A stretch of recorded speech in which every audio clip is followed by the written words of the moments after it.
Hello and welcome. In the last episode we finished the engine swap on my Golf and we ended the episode being mysterious about some kind of announcement. Well, today I'm here to announce that I'm going on a cross-country road trip with some of my car friends with my Golf to the Nürburgring and to Spa-Francorchamps. The plan is that we leave on Friday, driving on de-restricted autobahns, enjoying some nice roads and going that way to the Nürburgring. Then we're going to set up our campsites and that will probably be it for the day. Then on Saturday we are going to drive the Nürburgring ourselves and enjoy everything that surrounds it. And on Sunday we are going to Spa-Francorchamps, where there's classic car racing going on, which should be epic as well. So the plan sounds pretty awesome, but there is some stuff that needs to be addressed before we can embark on our journey.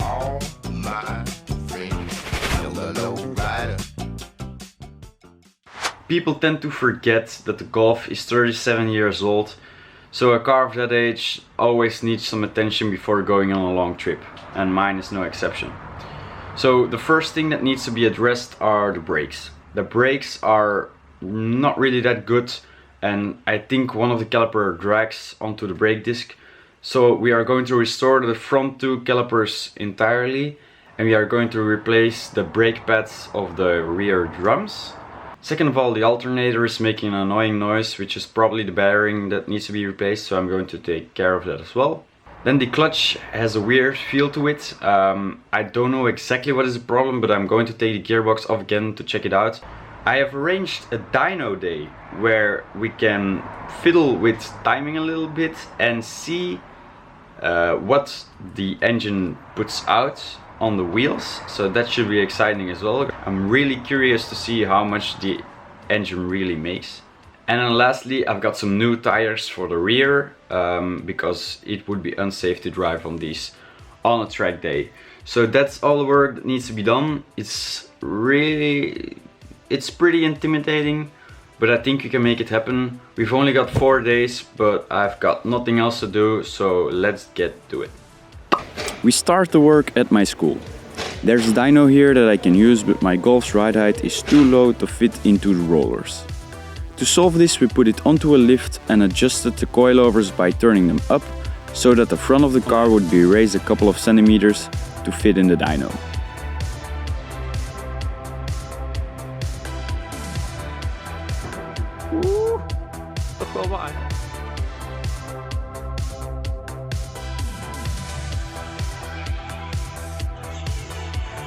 Once we failed the shoe test miserably, she was ready to be placed onto the dyno.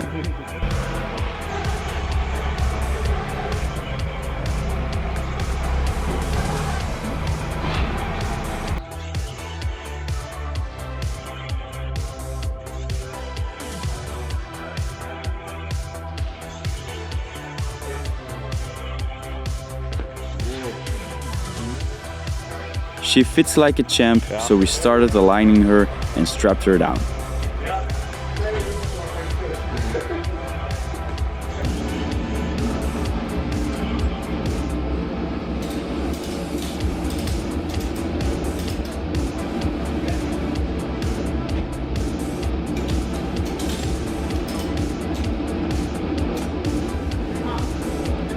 I discussed with my teacher if we do the runs with an open or a closed hood.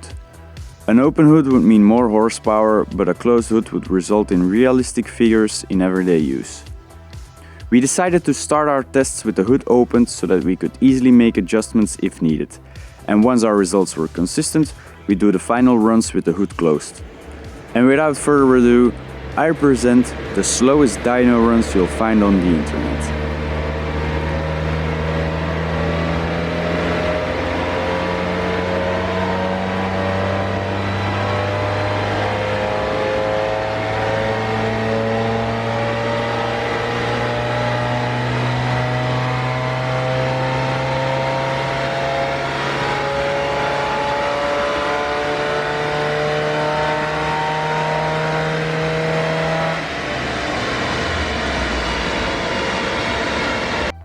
Out of the box we've got 64 kilowatts on the flywheel, which is 2 kilowatts less than factory, so that's already a good start. We decided to make 2 more runs to make sure that these figures stay consistent and that we have a good baseline for making adjustments.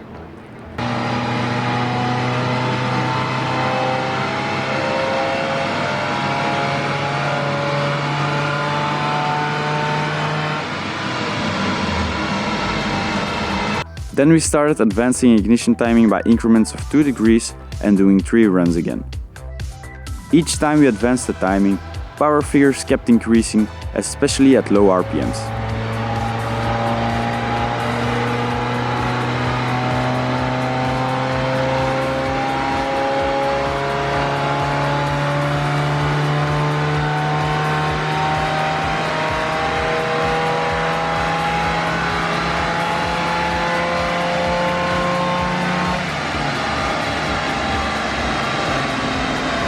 We continued advancing the timing until at a sudden moment my teacher told me to stop the run. The engine started knocking due to timing advance, so we set the timing at the previous setting of about 8 degrees before top dead center. Then we could start our runs again with the bonnet closed.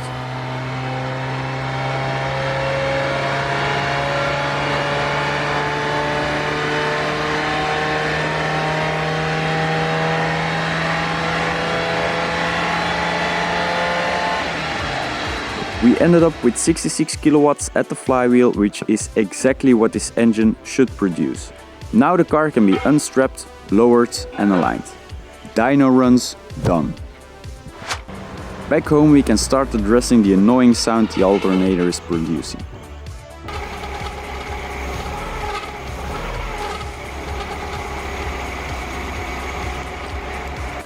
Being short on time, I decided to take it off and bring it to a specialized shop to get the bearing replaced.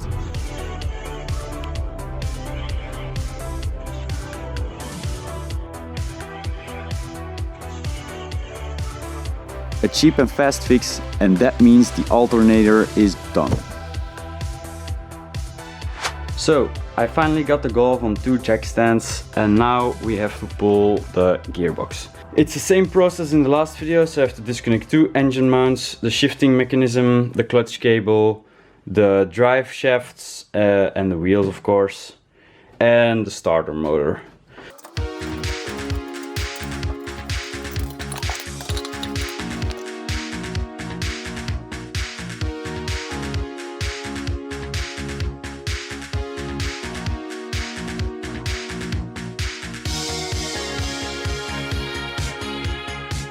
After loosening both the engine mounts, everything sits at an angle and the trans can be pulled and the clutch removed.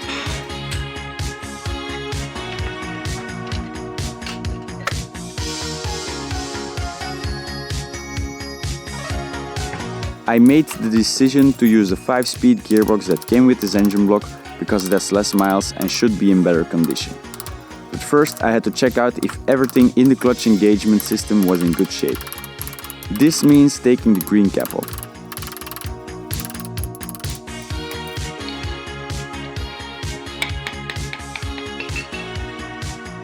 This finger is what pushes a bearing, which pushes a rod into the clutch pressure plate to engage the clutch.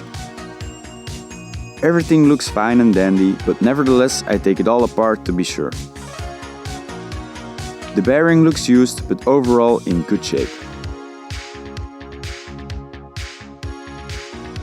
Then it was time to see what the stuff looks like in the gearbox that we just pulled.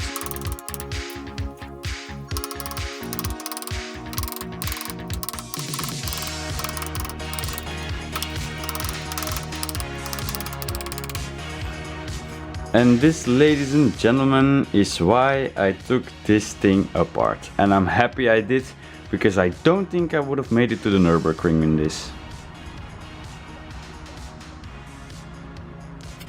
Yeah. As you can see, the bearing fell apart inside the trans, which means that the finger was pushing directly onto the rod. The bearing residue caused friction onto the push rod, which gave me that weird sensation in the clutch pedal. Yikes. The clutch and flywheel look like new, so they can be thrown back together.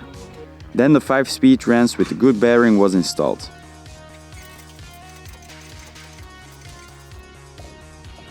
The clutch felt perfect. Then another green cap could be hammered on and the gearbox install finalized.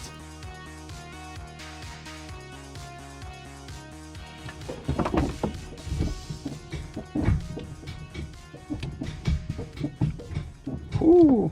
Clutch fix done. The brake calipers are next on my list. I'm taking them off and pushing out the piston by using the pressure from the brake system.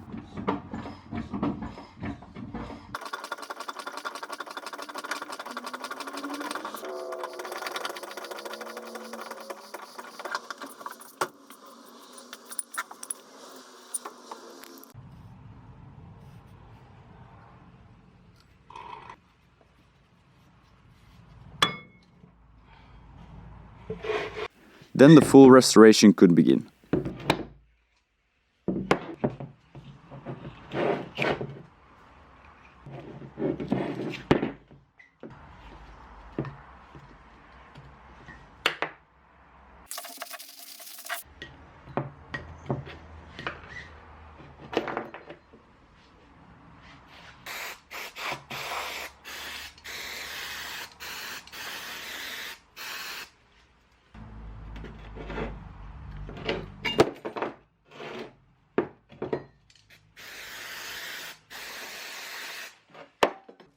I ordered new pistons, sliders, rubber boots and pads.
Brake restoration done.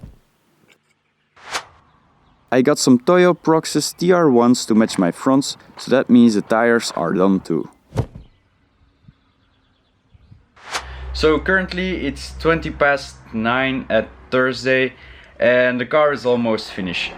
As you can see here, it's still on jack stands, but the only thing that needs to be done is bleeding the brakes and tightening up the drive shafts.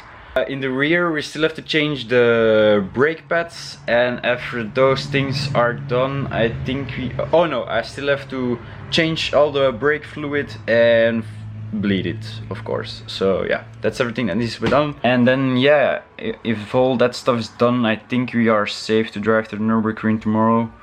Fingers crossed. Yeah, we'll see. I got a syringe to extract most of the brake fluid in the container, and the rest of the fluid was extracted during the bleeding process. To complete 4 days of rushing to get the car finished, I started working on the rear drums into the night in the hope that we could drive off tomorrow trouble-free.